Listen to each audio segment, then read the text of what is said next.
ñu ngi leen di nuyu di leen jaajëfal yéen ñuy suivre chaîne bi di xalaat TV ñu leen di dalalaat ci seen jàngatu bés bi.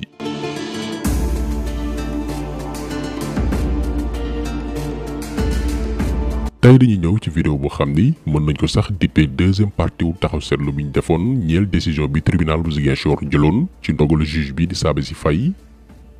pour que Ousmane Sonko bu dee ni dañ ko génne ci liste électorale yi ñu delluwaat ko fa.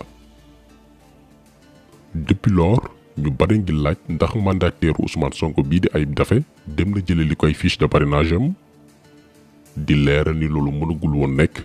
ndax il fallait que àttekat bi xaatim d'abord décision bi mu jël publier ko officiel ba noppi saisir autorité compétente bi muy préfecture ngir ñu delloo Ousmane Sonko ci ay droit am. loolee nag mën nañu léegi bàkk bi jib na tribunal bu Ziguinchor rendre na décision par ordonnance ba képp ku ci waroon jot ci ba juge bi ci boppam muy Sabassy Faye jox na démb yem ak mercredi 18 octobre 2023 préfet bu Ziguinchor notification d'ordonnance bi koy xamal ni Ousmane Sonko bu dee ni dañ ko génne woon ci liste électorale yi ñu delluwaat ko fa ci ni mu gën a gaawee. daan ci ñëw ci biir vidéo bi ndax juge Sabassy Faye yemul rek ca rendre décision am waaye da ko justifier maanaam wutal ko cëslaay comme ni ko loi texte yi santaane. foofu itam ñu fas yéene faa taxaw tuuti ndax gis ngeen ni juge bi sax gaa yaa ngi koy commencé di attaquer waa beneen boor bi muy li bindkat ba daan wax dañuy préférer attaquer jëmm ji maanaam l'auteur plutôt que dem lire lim bind mooy lan. ñun fii la ñu bëgg a taxaw tey maanaam dogal bi juge Sabassy Faye jël fan la ko teg. donc actuellement mën nañ ni camp Ousmane Sonko ñoo ci des maanaam dem présenter wu DGE muy direction générale des élections pour récupérer fiche de parrainage yi. waaye ñun fi ñuy gën a insister mooy ba tey vigilance déglu ak topp ndax dañoo jàkkaarloog ñoo xam ne duñu mës a bàyyi saa ñu jóge ci benn mbir ñoo ngi xool ni ñuy sulliwaatee dossier ci kaw dossier. d'ailleurs ce n'est pas pour rien Ousmane Sonko tàmbaliwaat grève de la faim am da ngeen di bërki démb yemook période bi tribunal bu Ziguinchor di envoyé préfecture bataaxal ngir ñu intégré waat ko ci liste électorale yi. te sababu grève bi mooy ay jigéenu bañkat yi koy jàppale ci politique la ñu nekk di leen buntu xataal ci prison bi. beneen raison bi Ousmane Sonko mooy wax téye biñ ko téye ci lu jaarul yoon moom ak yeneen doomi Sénégal yu doon sàkku seen àq ak yelleef. donc fii message bi mooy lan bataaxal bi mooy donte gañe nañ la bataille maanaam bataille jii ñuy wax ak yéen pexe waa nguur gi sottiwul tey laa gën a doon candidat waaye tey laa gën a taxaw ngir résister bañ ba fi sama kàttan yem.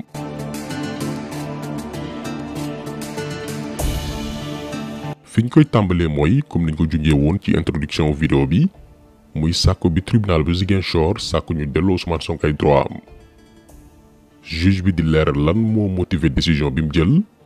mu nekk une réponse par rapport ak ñi koy jiiñ par parloo ak di ko jéem a dëggal fi mu dëkkul. ci ordonnance am rawatina ci partie motif yi àttekat bi dafa ñëw d'abord ci forme bi ñu tegee Ousmane Sonko liñ ko teg ba noppi muy daan ko pour contumace wëlbati ko ne génnee nañ ko ci liste électorale yi. dans la forme mooy lan.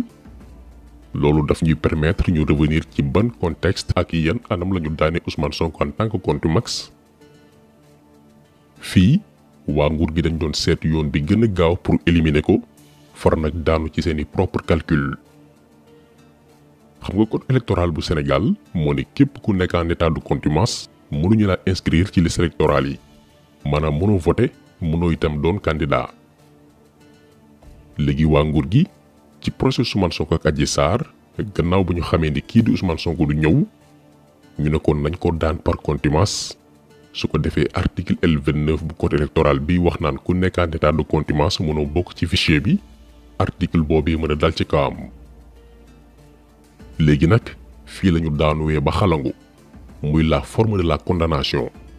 anam gi ñu daane Ousmane Sonko te dëppoowul ak li yoon wax. ndax yoon dafa ni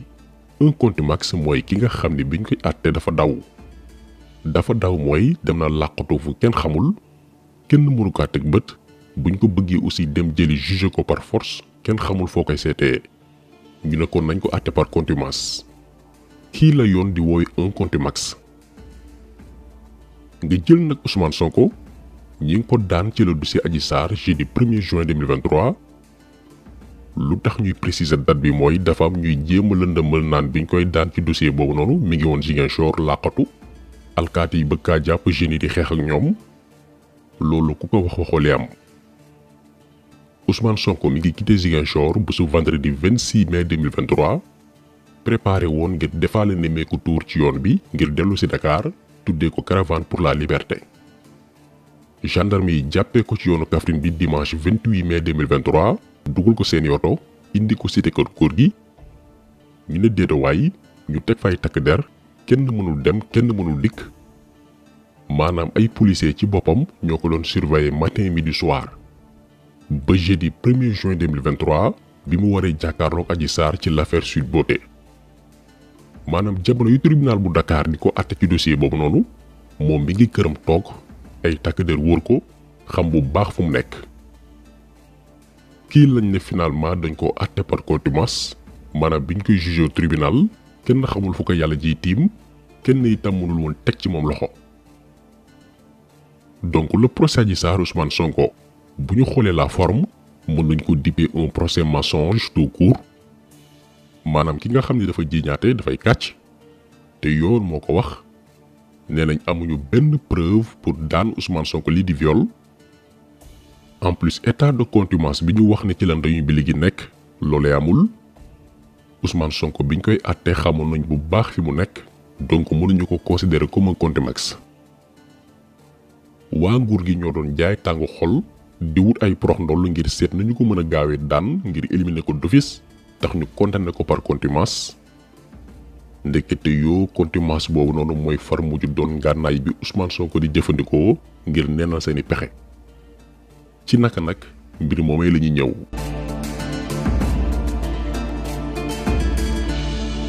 boo daanee doomu aadama par contumace beneen étape bi ci topp mooy génne ko ci liste électorale yi ñu naan ko radiation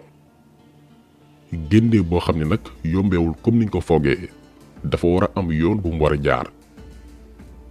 benn ci njëkk mooy ñu fësal daan bi à travers li ñuy wooyee benn ci les journaux de la République taf ko également ci tribunal bañ ko daanee yóbbu ko itam fa mu dëkk maanaam ki ñu daan ngir mu xam ne lii la ñu teg ci kawam en plus nekkatul électeur naka noonu ñu siiwal ko ca mairie commune bañ na fa la yëf ñu koy toppee xewee woon waaye li ñu seetlu ci dossier Ousmane Sonko mooy ba tey jii ñuy wax ak yéen jotul ci kayit bi koy wax ni dañ laa daan ba noppi génne la ci liste électorale yi bu ñu sukkandikoo ci décision bi juge Sabassy Faye jël nee na amul benn preuve ci luy dëggal ni yoon respecté na formalité boobu noonu muy yëgal ndayu mbir gi daan biñ ko daan ci kayit bu leer nañ loolee amul. li waral loolu nag mooy waa nguur gi fii tamit dañoo ñëwaat daanuwaat ci seen propre piège ndax yoon moo ne ki ñu daan par contumace dès lors ñu teg ko loxo code de procédure pénale waxul ni buñ ko jàppee ci dossier biñ ko condamné wala ci beneen affaire déedéet mais dafa ni buñ ko jàppee kese yam ci moo xam lan moo tax ñu teg ko loxo may nañ koo kii fukki fan ngir mu nangu wala ñàkk a d'accord ci daan biñ ko daanoon par contumace bu dee ne nanguwul dafay bind su ko defee ñu neenal peine bi ñu tegoon ci kawam organiser waat procès atte waat ko ci même dossier bi Ousmane Sonko ne leen ba tey duma leen ko yombal vendredi 28 juillet 2023 lañ ko nëbb jant bi balaa fukki fan yi di mat mu bind acte de non acquiescement maanaam ànduma ci peine bi ngeen gàll sama loos ba tribunal bu Dakar recevoir acte bi moo nekk nii ngeen di seen bés bii la daan biñ ko daanu nul amatul xanaa attewaat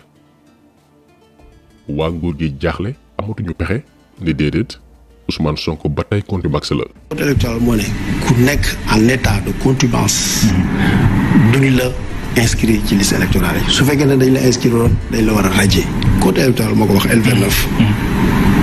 léegi nag su ko neexee mu ni man sama contumace taxawatul mais loolu beneen débat la su dee sama contumace taxawatul da ngay dem ci juridiction introduire nañu mais bien sûr su leen loolu seen droit la mais code électoral moo ne ku nekk en état de contumace duñu la inscrire ci liste électorale suñu la ci inscrire woon dañ la war a radier. code électoral moo ko wax L29. maanaam lii li muy tekki mooy ñoom li ñu bëgg a wax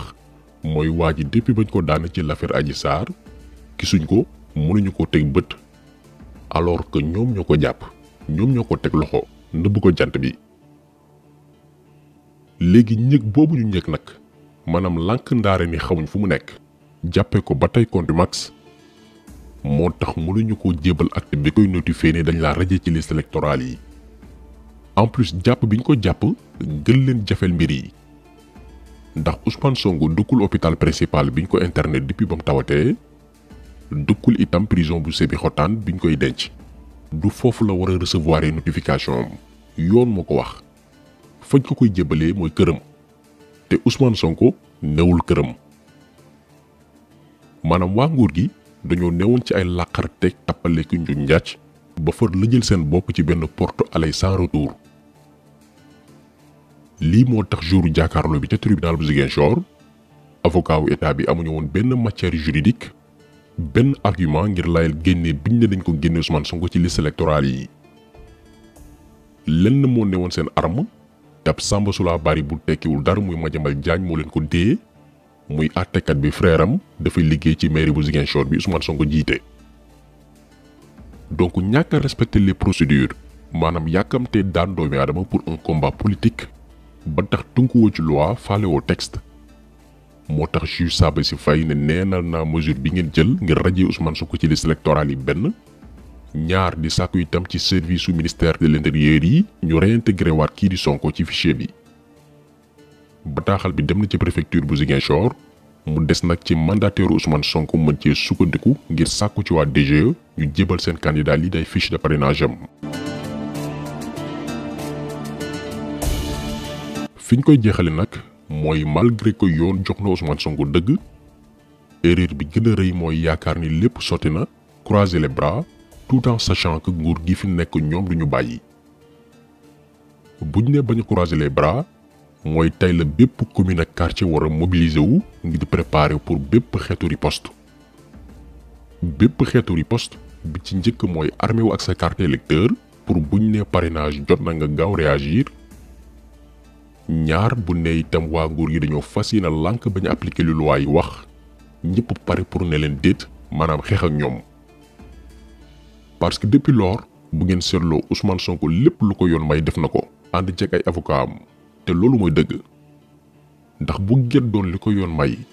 tey ñiy toog di critiquer juge Sabassy Faye ñooy taxaw naan lan moo tax demul fa mbax na doone benn.